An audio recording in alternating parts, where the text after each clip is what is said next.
Essa é uma apresentação sobre a Basic Formal Ontology, então dentro do ramo de ontologias, uma de especial interesse para pessoas que querem desenvolver ontologias e querem usar ontologias de topo, é a BFO, a Basic Formal Ontology. Essa BFO, a Basic Formal Ontology, é uma ontologia de topo, então em geral você vai ter uma estrutura, qual você vai ter a BFO como ontologia de topos, e aí você vai ter outras ontologias de nível intermediário que vão importar a BFO, que vão estar aqui embaixo reutilizando ela, e ela tem a característica especial dela ser neutra de domínio.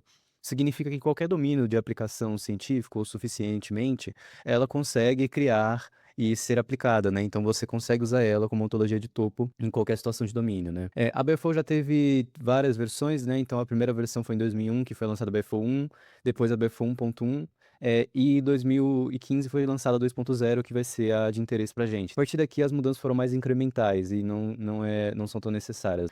Embora é de destaque aqui que em 2021 a BFO foi implementada em uma ISO, que é essa 21838.2. E essa ISO é a especificação mais formal da BFO. Embora você ainda consiga encontrar a BFO em outros GitHubs, enfim, por aí. É uma ontologia que é bem disponível publicamente. O objetivo dessa ontologia é você ter interoperabilidade entre ontologias de domínio. Então, por exemplo, se um grupo acaba desenvolvendo uma ontologia de domínio para o ambiente, outro para o domínio de engenharia elétrica, por exemplo, elas conseguem conversar entre si desde que usem a BFO como ontologia de topo, né? Então ela pretende ter essa interoperabilidade entre as ontologias de domínio. Existem duas referências principais para você usar a BFO, que é um livro, que é esse Building Ontologies with Basic Formal Ontology, que é de 2015, e o BFO 2.0 Reference. Esse reference é o que eu uso para montar essa apresentação. Esse livro aqui ele é bem legal, principalmente para quem está no início das áreas de ontologias. A BFO ela é disponibilizada em várias versões, existe uma versão em lógica de primeira ordem, né? E também existe uma versão em OWL. Então ela suporta raciocínio lógico formal. E ela usou de teorias formais comuns, né? Por exemplo, a meriotopologia para ser desenvolvida. Quando a gente entra nos termos da BFO, existem certos termos que são essenciais, então esses aqui são os termos mais básicos. O primeiro termo que a gente vai ter vai ser o que a gente vai chamar de universal, ou tipo, ou categoria. Ele usa esses termos intercambiamente durante o livro de referência do BFO, que eles são os padrões ou tipos de coisas que podem ser instanciados. Por exemplo, o ser humano, o computador, em geral eles são feitos com letras maiúsculas, então A maiúsculo, B maiúsculo, enfim. Existem os particulares, instâncias, que são as entidades individuais que elas existem no tempo e existem no espaço, né? Então elas têm uma localização temporal e uma localização espacial, né? Por exemplo, João, que é uma instância de ser humano. O seu computador, o computador de João, que é uma instância de computador. E eles são, em geral, letras minúsculas, Azinho, Bzinho. E esses universais, eles podem ser classificados em dois tipos, que são os universais formais, que são realmente as categorias, né, que são os termos que a gente vai fazer no BFO. Esses termos, eles são inambíguos e se aplicam a tudo. Por exemplo, o object no BFO, para cada coisa que pode ser classificada como object, ela a classifica, não há ambiguidade nesse termo. Quando a gente olha universais materiais, é uma distinção que a referência faz para especificar termos que são específicos de uma área de domínio. Por exemplo, quando a gente fala planta na engenharia, talvez a gente esteja falando de um esquema demonstrativo, né, enquanto planta da biologia seria ciente biológico. Então, a gente tem essas diferenças quanto aos termos materiais, né? Então, eles são específicos de domínio e têm semântica de domínio específica, enquanto aqui no BFO todos os termos são formais, são universais formais. Então, eles aplicam-se a tudo, não há essa ambiguidade, conforme os termos universais materiais. O BFO, ele tem uma hierarquia base que a gente vai chamar de hierarquia de tipos, né, que são os universais, que eles são dados por essa relação ISA, né? Então, todos os universais que forem ser feitos aqui na ontologia vão seguir essa hierarquia, né? Aqui ela não está completa, eu coloquei só as classes mais comuns, na verdade existem 35 classes na hierarquia. Classes aqui eu também estou chamando dos universais, mas sem a sua descrição lógica. Então, aqui a gente tem como topo de tudo entidade, né? Que é o entity, existem os continuantes e os ocorrentes, né? O que seriam esses continuantes e os ocorrentes? Continuantes são aqueles entidades que... Entidade é tudo aquilo que existe ou que existirá, é atemporal. Eu vou dar uma especificação melhor depois. Continuante é aquele tipo de entidade, ou seja, por isso que existe essa relação ISA, porque tudo que vale para a entidade vale para ele, e que persiste sua identidade pelo tempo. Enquanto um ocorrente não, ele se desdobra por entre o tempo, né? Mas ele também é uma entidade, por isso que ele usa essa relação ISA. Então vão ter várias entidades que vão seguir essa relação ISA, né? Processos, limites de processos, regiões temporais, regiões espaço-temporais. Para os continuantes, aqui na árvore dos continuantes, a gente vai ter continuantes dependentes, né? Os continuantes genericamente dependentes e os continuantes especificamente dependentes. Esses aqui, eles são dependentes, são continuantes dependentes porque eles dependem de um IDC, né? Um continuante independente para existir, ou seja, sua existência é necessária com pelo menos um continuante independente. Né? Enfim, existem várias classificações que vão ser descritas melhor posteriormente, mas o BFO realmente existe uma hierarquia de tipos que você pode procurar depois, né? São 35 classes e que, em geral, é uma classificação não exaustiva. Então, se você acha que o BFO não classificou alguma coisa na árvore dele o suficiente, você pode criar uma nova classe na sua ontologia de domínio que estende horizontalmente a árvore do BFO. Você não precisa necessariamente pendurar tudo embaixo. Embora em certas situações você tenha, né? Por exemplo, a Entity é uma classificação exaustiva, porque é qualquer coisa que exista. Mas em geral não é sempre assim. A primeira classe mais básica que a gente tem no BFO é o BFO Entity, né? BFO Entity é qualquer coisa que existe, então ela é exaustivo por esse sentido, né? Então, qualquer coisa que não seja um metadado na sua ontologia vai ser em geral um BFO Entity. E ela é atemporal, vale para todas as coisas que existem, que existirão ou que já existiram, né? E deixaram de existir. Todo BFO Entity pode ser instanciado, então eles têm essa característica de poder fazer uma relação instance-off. E existe uma classificação dentro do BFO que são entidades de primeira classe, que são entidades que contêm contrapartes tanto no nível de instância quanto no de universais. Ou seja, elas existem nos dois níveis simultaneamente. Por exemplo, um beijo pode valer num beijo entre João e Maria, quanto pode existir um universal beijo. Então, entidades de primeira classe são entidades que podem realizar isso. E elas estão presentes no BFO, é uma forma de classificar, né? E o próximo tópico que a gente pode ver são as relações do BFO, que elas, em geral, ligam entidades a dois níveis, né? A níveis de instâncias e a nível de tipos. Por isso, elas vão ter três tipos de relações, que são as relações a níveis de instância. O seu coração é um contínuo antipart-off do seu corpo num tempo t. Né? Então, o seu coração é uma parte do seu corpo. Veja que o seu coração é uma instância e o seu corpo também é uma instância. Por isso, são relações a níveis de instância, né? E também são possíveis relações a nível de tipo. Então, por exemplo, o coração do ser humano é uma parte de um coração, de um corpo de ser humano. Veja que agora a gente está falando de universais, a gente está falando de tipos, categorias. Por isso que essa relação está valendo tanto a nível de instância quanto a nível de tipo.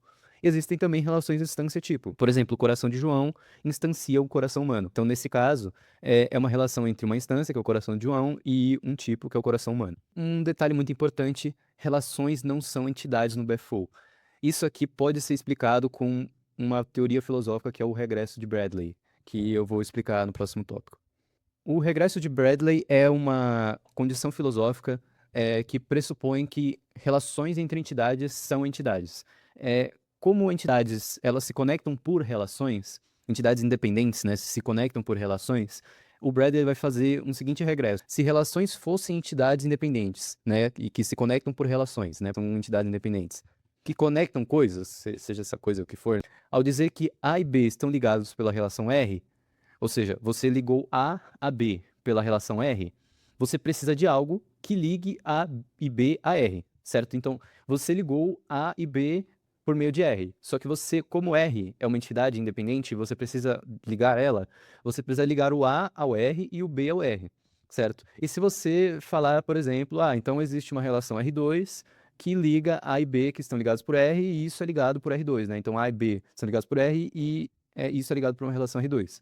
Só que para ligar isso por uma relação R2 a R, B a R por R2, você precisaria ligar A R2. E daí você precisaria de uma relação R3. Ou seja, você iria isso ao infinito, né? Um regresso infinito. Por isso que esse regresso de Bradley é um regresso infinito. O que isso implicaria é que você não existe uma distinção real entre as coisas. Só existe uma realidade única sem relações, porque você consegue criar relações infinitas e nunca vai ser suficiente. Logo, a realidade é única e não tem relações. Isso talvez seja um problema. E existem soluções para esse regresso de Bradley. Existem, em geral, mais soluções, né? Essas questões filosóficas, em geral, têm várias soluções, mas existem três soluções principais para o regresso de Bradley, que relações não são coisas separadas, então não são entidades. Então, como o regresso de Bradley pressupõe que relações são entidades, a primeira é você falar, não, isso aqui é uma contradição, então relações não podem ser entidades. Por fazer isso, essa é a solução que o BFO assume quando ele trata, né? Então, quando ele fala que existe A, que é relacionado a B, por essa relação R, isso não pode ser decomposto em três coisas, A, B e R. Na verdade, A, R, B é um fato único e indivisível por si só. Isso soluciona o problema, porque as relações se tornam uma coisa única. E R não existe independentemente, ele só existe na medida que conecta A a B. Essa é uma solução que é a solução adotada pelo BFO. A segunda solução é falar, bom, o regresso não é um problema, até porque a gente já aceita outras estruturas infinitas, por exemplo, os números contínuos e, enfim, e que a estrutura do universo ser infinita não é um problema e tudo bem. Ou seja, eles dizem que não é um regresso vicioso, né? Não é um problema, não é um vício nesse regresso. E a terceira é você fazer a negação das distinções, que é, em geral, soluções adotadas por monistas, por exemplo, Della Rocca. Que ele diz, como todas as coisas são uma coisa só, não existem relações porque não existem coisas separadas para serem relacionadas. A própria ideia de existirem duas coisas diferentes, o A e o B, é o problema, porque a realidade é una, é uma coisa só. Então A e B são as mesmas coisas, então não faz sentido existir uma relação que conecta A a B, porque A e B são as mesmas coisas. Uma próxima distinção que o BFO faz de termos é de primitivos e definidos. Primitivos são aqueles conceitos tão básicos que eles são básicos demais para ser definidos. Por exemplo, o BFOINT é um exemplo de primitiva. Que se você fosse tentar definir, fazer qualquer definição com ele baseado no vocabulário, seria uma definição circular. Por isso, o BFO, ao invés de definir esses termos, ele vai fazer elucidações. Por exemplo, aqui no BFO, quando ele faz uma elucidação de entidade, ele não vai definir ela formalmente, ele só vai falar entidade é qualquer coisa que exista, ou que existiu, ou que existirá. E existem os definidos que você consegue usar outros termos que você já definiu, geralmente por primitivos, para explicar o que que é, né? O que que é esse termo você consegue fazer em medida do seu próprio vocabulário. Uma coisa interessante que o BFO traz é que ele usa o princípio monohierárquico. Então, aquela hierarquia de tipos ISA que eu mostrei antes, ela é tratada como uma árvore e não uma rede. Isso significa que cada classe, tipos, né, universais, devem ter no máximo um pai direto. Então, se você tem um X, ele não pode ter dois pais, Y e Z. Ele só pode ser filho direto de uma outra coisa. Essa é uma relação que simplifica bastante o BFO, só que tem um detalhe, que é essa relação de ter um filho direto só vale para as coisas certas, que são as coisas que a gente declara diretamente na nossa ontologia, né? Que a gente declara manualmente diretamente. O que é inferido, por exemplo, que um reasoner deduz numa ontologia, pode ter mais de um pai. Só o que é declarado que não pode, né? Então, o princípio monohierárquico só vale para o asserted, para o que você define manualmente. Múltiplas classes podem sim surgir por inferência no BFO. Agora aqui já chega uma parte do BFO que é um pouco mais filosófica, que é a divisão entre endurantismo e perduralismo e como o BFO se relaciona a isso. Tudo isso advém do que a gente chama de problema da persistência na filosofia, que é qual é a natureza das entidades da realidade em relação à passagem do tempo. Por exemplo, um problema clássico é o navio de Teseu. Existe um navio que era desse cara Teseu e ele começa a tirar as madeiras que compõem o navio até ele trocar completamente o navio por madeiras novas. E a pergunta é se o navio, depois de ter as madeiras trocadas, ainda é o mesmo navio de quando ele era inicialmente, né? O objeto é o mesmo.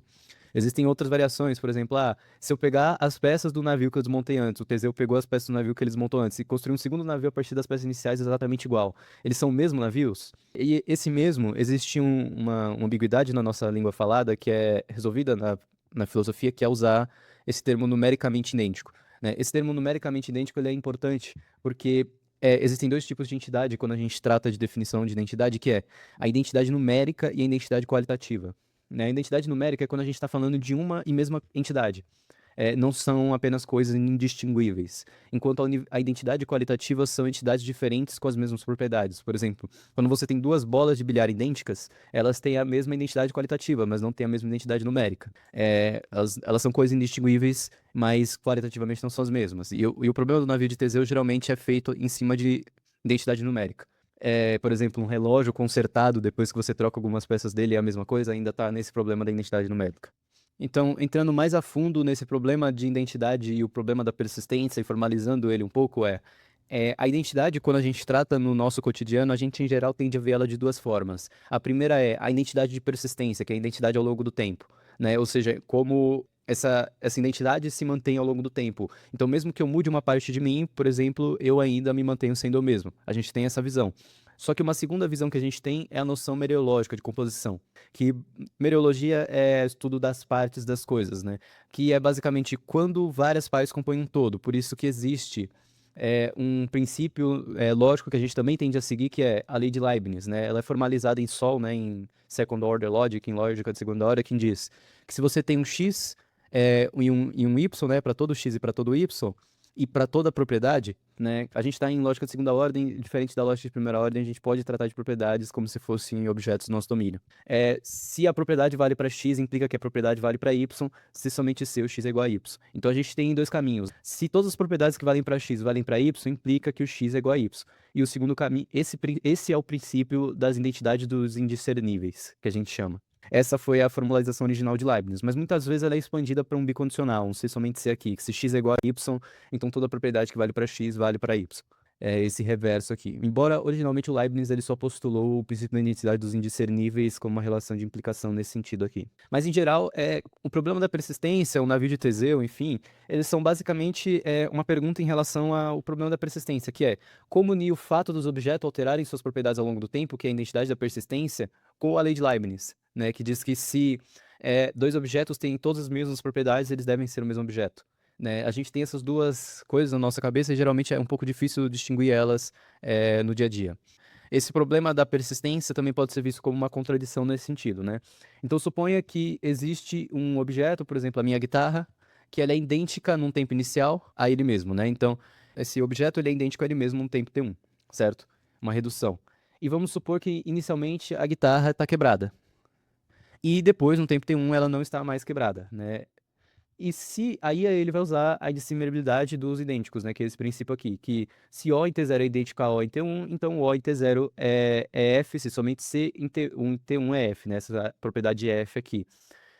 Logo, o que ele vai concluir é que o O em T0 está quebrado e que ele não está quebrado, né? Então, esse O sendo um objeto, o que ele está falando basicamente aqui se esses objetos são idênticos, né? No tempo T0 e no tempo T1, no tempo T0 ele está quebrado, no tempo T1 ele não está quebrado, e esse princípio equivale, significa que eles têm que ter as mesmas propriedades, então você conclui que ele está quebrado e não está quebrado no T0. E isso, aparentemente, é uma contradição. Então, quando a gente olha para soluções para esse problema da persistência, então é aqui que vai entrar o BFO, né? Uma das soluções, é claro, o BFO não criou essas soluções, mas ele usa uma delas. O primeiro é o endurantismo, também chamado de tridimensionalismo, que diz que os objetos eles estão completamente presentes em cada instante de sua existência e eles são multilocalizados no tempo. Então, se a gente olhar a flecha do tempo, esse objeto ele existe em T1 completamente, esse objeto C existe em T2 completamente, existe em T3 completamente e assim por diante. E existem várias concepções de endurantismo, né? A primeira concepção, a primeira solução, porque essas teses são famílias, então a gente vai ter em geral duas famílias de tese, que é o endurantismo e o perdurantismo. E existem várias teses dentro de cada uma dessas famílias. O primeiro que é indexar o tempo à propriedade. O que ele vai fazer é indexar a constante de tempo à propriedade. Então, se a gente pegar aquele problema original, o T0 é idêntico ao O em T1, né? Então eles são o mesmo objeto. A gente diz que a gente muda a propriedade para dizer que a propriedade está anexada em tempo. Então não é que existe a propriedade estar quebrado, mas existe quebrado em um tempo. Então o tempo a propriedade só existe no tempo. Então, quando a gente diz que o objeto está quebrado em T0 e o objeto não está quebrado em T1, e a gente aplica a indissimibilidade dos idênticos, a gente conclui que está quebrado em T0 e não está quebrado em T1. Porque a propriedade mudou, né? Não é a mesma propriedade. Essa aqui está indexada por T0 e essa aqui está indexada por T1. Essa é uma visão que resolve o problema. Uma segunda visão dentro do endurantismo ainda que resolve o problema é o adverbialismo, que fala assim, que se o tempo, como se só, ele funciona como um advérbio. Ou seja, ele altera a forma que um objeto possui a propriedade. Então, não é que ela é indexada à propriedade em si, mas ela é a forma como a propriedade é indexada ao objeto. Né? Então, por exemplo, minha guitarra é preta ao modo T e não é preta ao modo T'. Aqui a gente já consegue resolver o problema, porque no tempo T, ao modo do tempo T, essa guitarra é preta e aqui ela não é preta ao modo T'. Uma segunda solução para o problema da persistência é o perdurantismo, que diz que os objetos são segregados em partes temporais. Ou seja, os objetos estão espalhados no espaço-tempo e cada instante de existência de objeto é parte temporal do objeto. Então, o objeto como um todo C, ele é a soma de suas partes temporais, né? Então, num instante T1 aqui vai existir o objeto C1, no instante T2 vai existir o objeto C2, C3, C4, enfim. E o objeto como um todo é a soma das partes temporais, né? Então, o tempo é como se fosse uma dimensão de espaço, né? Ele funciona de maneira análoga aqui. Então, existem também várias concepções dentro do perdurantismo. A primeira é o perdurantismo padrão, que é o tetradimensionalismo, que diz que os objetos são as somas meriológicas das partes temporais. É essa soma aqui que eu fiz, né?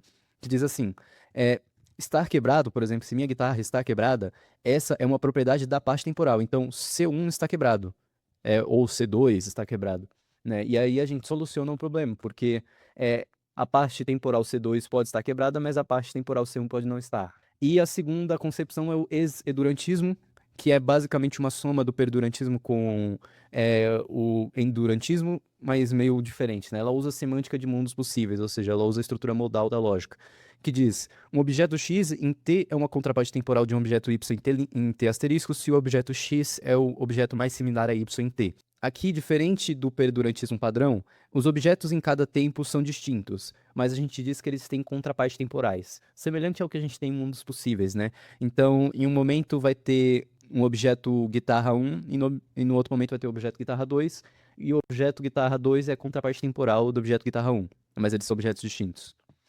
Depois, no BFO, a gente vai ter essas duas classificações, né, que são os determináveis e os determinados. Determináveis ou determinables são os universais gerais que vão expressar uma propriedade a nível abstrato, por exemplo, temperatura, massa, comprimento, e que eles, em geral, não vão depender de uma unidade de medida, quando você vai criar sua ontologia. E os determinados, que são, em geral, a gente modela como data property nos OWLs, né, então nas implementações computacionais, eles são universais que correspondem a valores definidos dessa propriedade, temperatura, massa, enfim. Então, o que é relevante nesse ponto é que os indivíduos eles podem instanciar diferentes determinates, né, determinados, ao longo do tempo, mantendo a mesma propriedade determinable, determinável, subjacente, né? Então, o indivíduo tem a propriedade de ter temperatura, e em um certo instante ele tem 37 graus, em outro instante ele tem 39 graus, por exemplo.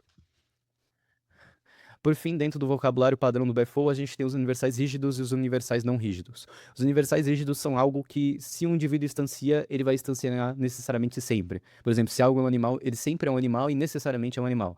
Os universais não rígidos, eles podem ser instanciados apenas em certos momentos. Então, por exemplo, você ser um professor, você pode ser um professor em um momento e não ser em outro, né?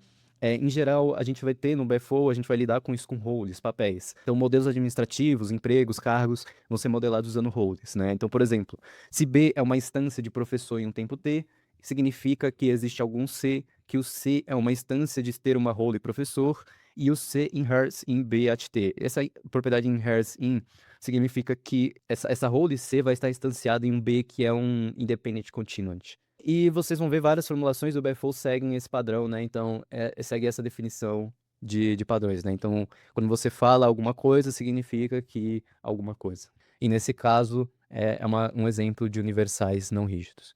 Então, dado o conhecimento que nós temos sobre a BFO e sobre como ela pode ser usada, os conhecimentos fundamentais que a gente viu, a gente vê que existem outras ontologias que a gente pode colocar a BFO e a sua ontologia de domínio, e aqui são os exemplos de ontologias que estendem a BFO, por exemplo, a Information Artifact Ontology, a Ontology for Biomedical Investigations, a Spatial Ontology, enfim. E aí você pode pendurar abaixo dessas ontologias de mid-level as suas próprias ontologias. Então a BFO é bem flexível. Então é isso. Valeu.